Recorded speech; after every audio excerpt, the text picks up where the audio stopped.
Assalamualaikum warahmatullahi wabarakatuh. Salam sejahtera bagi kita semua.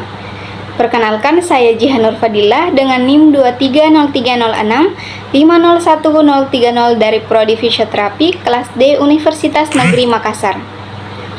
Pada kesempatan kali ini saya akan menjelaskan salah satu obat, yaitu furosulfat, untuk memenuhi tugas mata kuliah biomedik dengan dosen pengampu Pak Hairul Fadli Muhtar Lutfi M, Sarjana Farmasi Magister Biomed. Nah, sebelum lebih lanjut, kita terlebih dahulu harus mengetahui apa sih obat furosulfat itu. Furosulfat adalah salah satu bentuk sediaan zat besi yang digunakan dalam penata laksanaan anemia defisiensi besi atau sebagai suplementasi pada populasi yang berisiko. Furosulfat merupakan kristal padat berwarna kehijauan atau kuning kecoklatan dan bersifat larut dalam air. Obat ini telah digunakan secara luas pada pasien dengan anemia defisiensi besi dan sebagai suplementasi zat besi untuk bayi, anak, dewasa, ibu hamil, dan pasca melahirkan.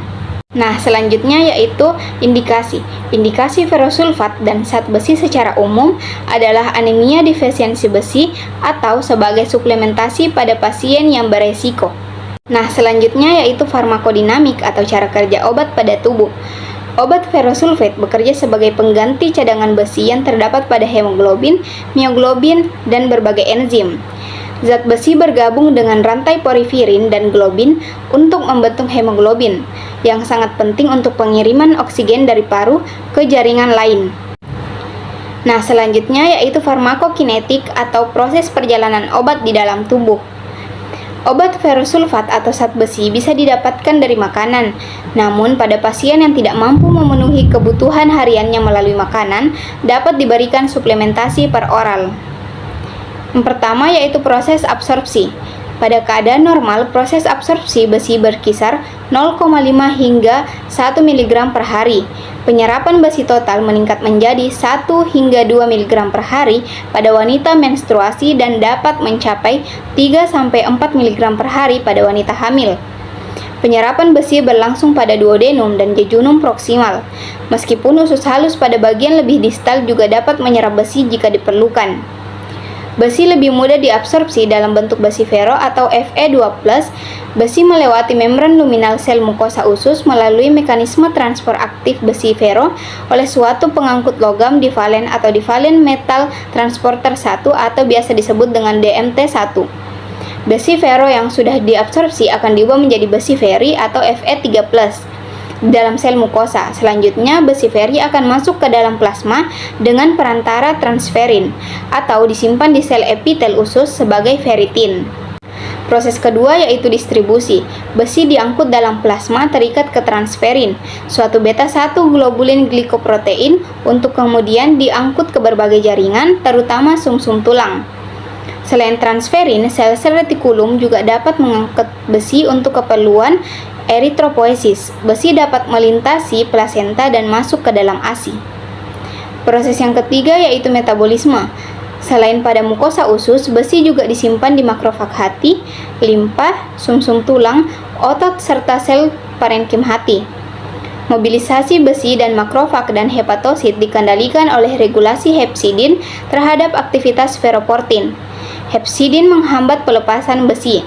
Rendahnya konsentrasi hepsidin menyebabkan pelepasan besi dari berbagai tempat penyimpanan, sedangkan hepsidin dengan konsentrasi yang tinggi menghambat pelepasan besi. Proses yang terakhir yaitu proses eliminasi.